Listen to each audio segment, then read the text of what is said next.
Welcome back to Shoe Sports, everybody. Here with another video. And if you're trying to make some money sports betting, you're probably asking this very familiar question.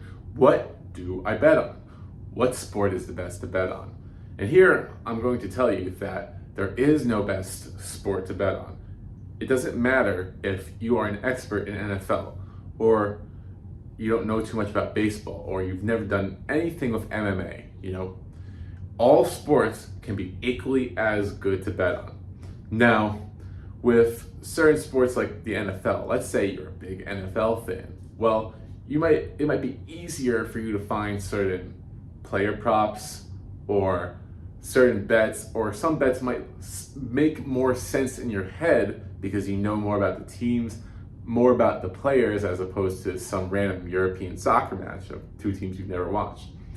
But what's crazy is that knowing more about a sport can actually hurt you more so than betting on a sport that you have no idea about. And why is that? Well, when we're betting on a sport that we know a ton about, we have biases that we don't factor into our analysis. For example, we see Travis Kelce over under on receptions, and we know that Travis Kelce is the best tight end in the league. Or we have him on our fantasy team, we just know he's really good. And we see his over, and we're gonna be like, he's gonna hit that over pretty easily. I mean, the Chiefs are rolling right now, Kelce's got this. But the problem with analysis like that, where we have like these gut feelings and hindsight about a player, is that we don't really know that much more than the collective market.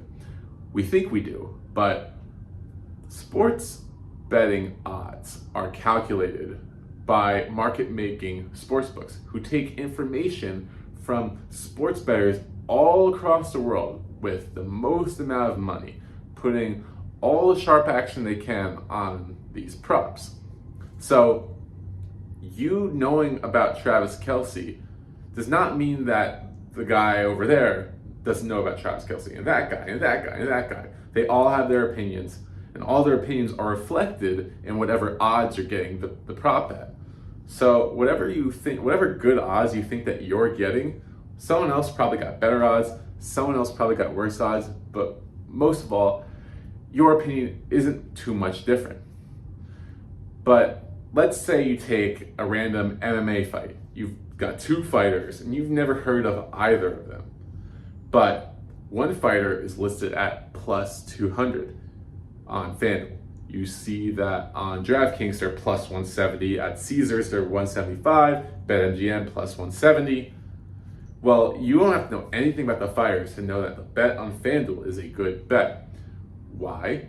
Because we have information from 4 different sports books about this prop, about this fight between these two MMA fighters. And clearly there's a consensus that the line should be somewhere between plus 175 and plus 180. But FanDuel over here has it at plus 200. You're getting 20 points of value over on this sports book. So you gotta realize that, okay, I don't know anything about these fighters, but if their odds are a little far off, doesn't this seem like a money-making opportunity? You can apply this to any props from any sports. So I'm not saying that you can't bet on NFL because everyone else is betting on NFL. Therefore, the market is perfect. It's not. There are plenty of bets out there where you can find player prop odds, moneyline odds, first half over under odds, where the price on one sportsbook differs from the rest of the market, and it makes a good bet. Remember that Travis Kelce example I was talking about before? Well, if everyone's on the over, there's always that good chance that one sportsbook is getting a ton of bets on the over, and therefore their under prop is a good price. Sometimes it makes sense to take the under price because you never know what can happen in a game. Injuries happen, game script could get out of whack, there could be some unlucky turnovers, There's lots of things that factor into a player's odds or a team's odds, and you can never get too caught up on one side, like they have the momentum.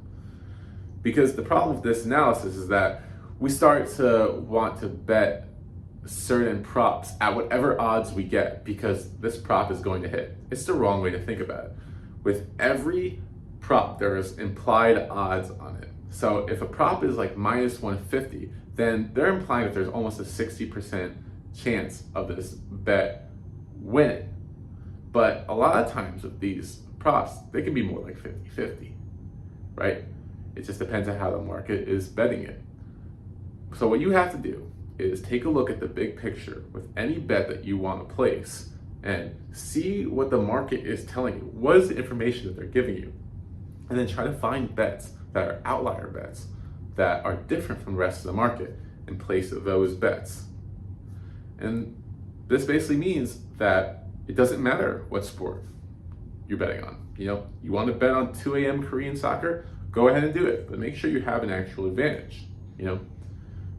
If you want to make this simple for yourself, however, then I would suggest, going after a certain market. So let's say you do like the NFL, for example, and you know a lot about NFL first half money lines. You can get a good gauge at which team is going to come out hot.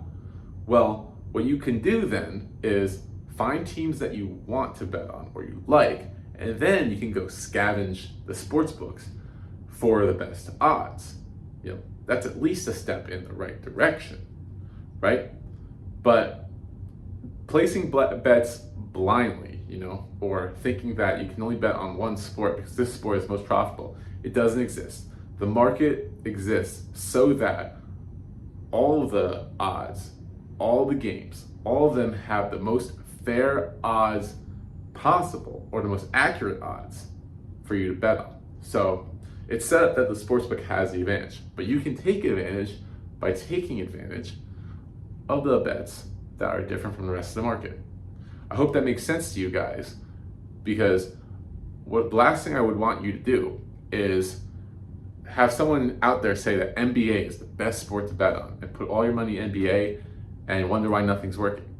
Realize that there's advantages all over, and you don't have to settle for low quality bets. You can find high quality bets out there, but you gotta look and you gotta do your research. All right, this is Shoop Sports. Hope you enjoyed this video, and I'm signing out.